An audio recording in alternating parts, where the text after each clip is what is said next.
Hello everybody! Today's video we are going to talk about meltdowns. I have two special needs sons. One has Angelman syndrome and one has autism. I'm going to talk to you about how they have their meltdowns, what is a meltdown, and what we do to help them through their meltdown.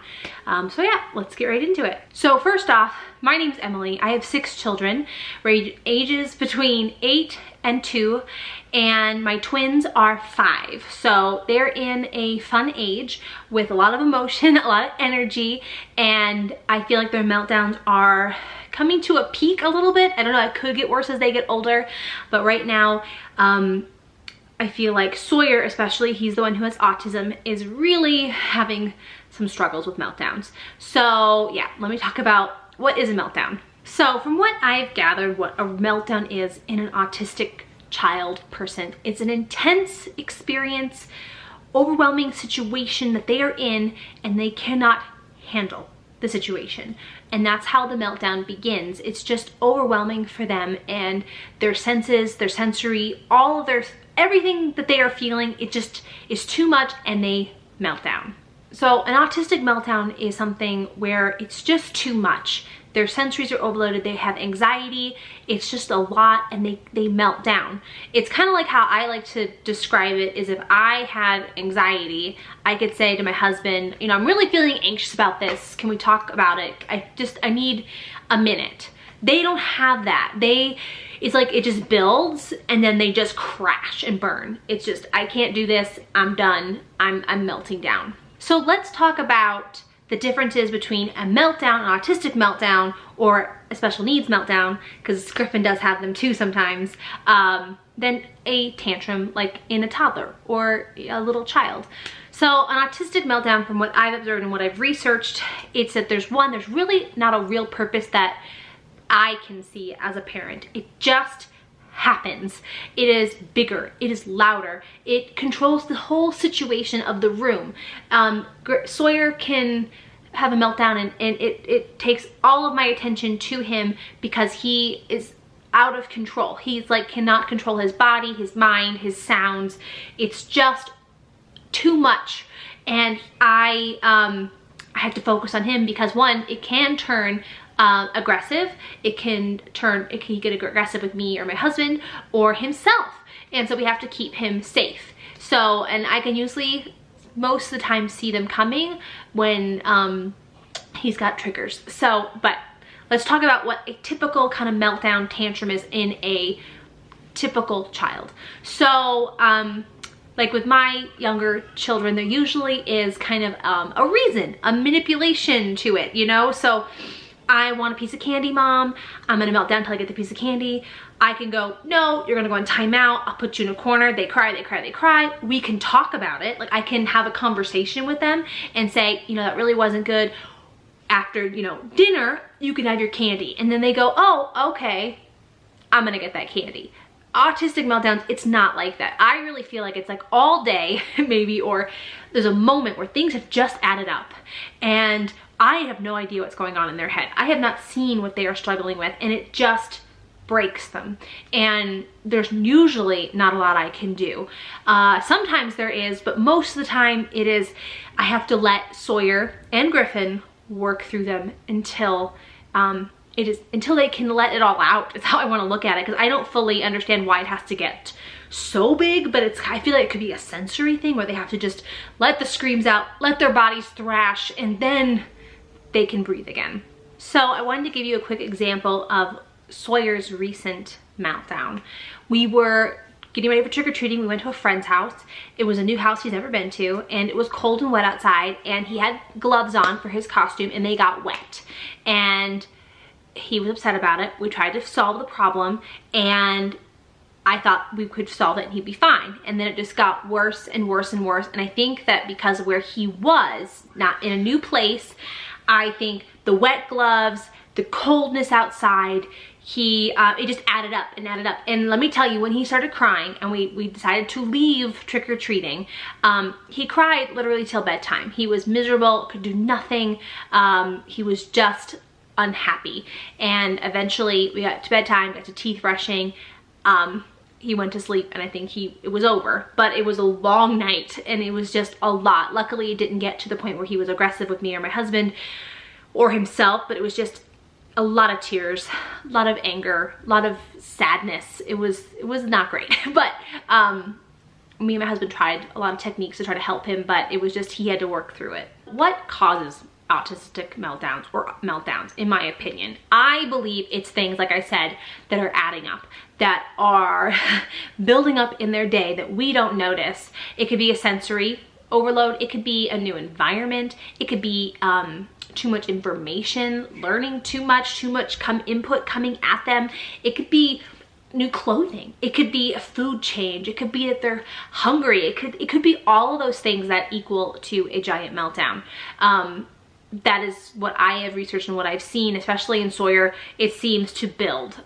Definitely when he wakes up in the morning, he's usually really, really good. But by the end of the day, we usually see more of those meltdowns because I think things have just happened and he's dealt with them and he's now anxiety, boom, done, can't do it. And now he's just done and he's overloaded and then crying and screaming and having a very hard time. So now I want to talk to you about what we do to prevent meltdowns as much as possible. And me and my husband have figured out some tricks that help Sawyer and Griffin to not have meltdowns. So mainly Sawyer, he's our biggest one, of course. He's the one who has autism. Sawyer, I can tell when he is close. You can kind of hear a sound in his cry. It's just a sound that you just know. And I'm like, okay, I have to, one, maybe intervene, give him some distraction. So if I think it's a sensory thing that he needs, I will offer his dizzy disc, which is his spinny thing because he loves to spin. I will also offer him a pillow, because he loves to rock and grab a pillow. I will offer him his favorite healthy snacks because he loves food. And then of course I'll offer him his tablet and his numbers that he loves to play with. Now, usually a screen is definitely something I will use if I can see one coming. It really does help. I know it's, people maybe frown on it, but again, you don't live my life. I gotta do what I gotta do. So the tablet is key to keep Sawyer calm because he loves watching numbers and he loves learning and education. That's what he's not like he's watching crazy stuff. He loves learning. So those are some of the things that I use when I can see one coming. Usually I can see it, like a lot of things are about sometimes food related with him. Like if he wants French fries for dinner, he usually every day we can pick him up from school, he asks for French fries and we can't have them every day. I wish we could, but we cannot. So I will be like, well, we're gonna get home. I'll make you a plate of blueberries and maybe some noodles and maybe an apple. And usually he will say, no, I don't want it. And usually he cries and cries and cries until we get home. This is almost every single day. Not every day, but mostly. Especially we haven't had French fries in a while. Like today when we pick him up from school, I'm assuming it will be a hard drive home because we have not had them in about 4 or 5 days. So, but we're not doing it today. So I will, as soon as we get home, he'll be crying. He will probably kick his shoes off. He'll be upset. He'll be saying, French fries, French fries, French fries. And I will make him a quick plate. I will grab his tablet, his bucket of numbers, and I'll sit him at the table. And usually that gets him down. Sometimes it does not. And sometimes it gets overwhelming and where I actually have to remove him from the situation where like he is thrashing, he is screaming, he is grabbing, he's aggressive, and I have to take him up to his room. I will of course sit in the room with him because I don't want him to hurt himself, and I don't want him to be left alone. I don't want him to think that we're just like locking him in the room and we don't care. I'll sit in a corner and wait. I will wait for him to come down from wherever he's at and try to explain or reason or give him other distractions to get him through it. But most of the time, it's just a long process for him to come out of it. But yeah, there are certain triggers that I can see. Food is a new one for us recently. And if we're out and about where he's never been before, I've noticed that there's more meltdowns usually coming home because he wants to stay, and then it's a long process coming home because he doesn't want to leave. He wants to have fun. We just got a message from the school literally yesterday. They've introduced library to the school, like for him, with the special ed class, and he loved it but didn't want to leave. So he freaked, had a meltdown, threw a chair. He's never thrown anything like that for me. So I'm of course nervous that this is gonna escalate and get worse. So yeah. And then my other big tip that I wanna share with you, that we did ABA for about 2 months-ish. It was in home, we have 6 kids. It was a lot of people in our home. We already had in-home therapy for all the other things, speech, OT, PT. It was a lot. It was a lot. So we couldn't do it. And the company was nice, but it wasn't a good fit for us. So, but we did learn an amazing technique that we still use now. So the best technique is to ignore the bad behavior, to not give it any attention. And we do that with Griffin a lot, because his are aggressive behaviors where he gets really upset. He'll scream and scream and scream and scream and scream and scream. That's kind of like his kind of meltdowns, but it's not like an autistic meltdown where it's thrashing. Griffin will just scream over and over and over again because he wants his way. He can't communicate. And so, but our biggest thing they did with both boys when they were in ABA is to ignore it, to give it zero attention. And that is what we did. And I'm telling you, it really worked for Sawyer and Griffin. Like if Griffin tried to bite us, we just pull our hand away, not look at him, and then try again whatever activity we did. Sawyer, thrashing on the floor, literally almost like monotone. Sawyer, are you okay? Sawyer, when you're done screaming, we can talk about this. Are you done screaming? Are you done crying? Then we can talk about this. Giving no attention, not yelling, not anything. You don't get sad and be like, oh, Sawyer, no. It's just monotone. That for Sawyer is game-changing. Recently, the meltdowns are getting bigger. I'm hoping that will still continue to work for us, but right now that is what we use a lot. Distract, don't acknowledge what is happening. Like don't get upset. If I raise my voice, it doesn't work. He just gets more upset and it just goes and goes and goes until it explodes. So yeah. I hope that explains meltdowns. I hope that explains some of the techniques that we use if it helps other people out there.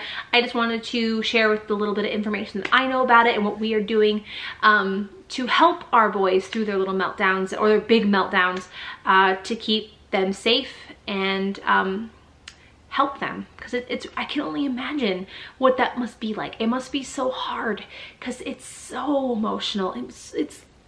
I can't even describe it. There's so much feeling and passion and anger there that they're expressing that in their little bodies. Like I can't even imagine what they're going through. So I try to be very compassionate to the situation because I've never had a meltdown like that. I mean, I've had my mommy meltdowns, but usually I can get through those pretty quick.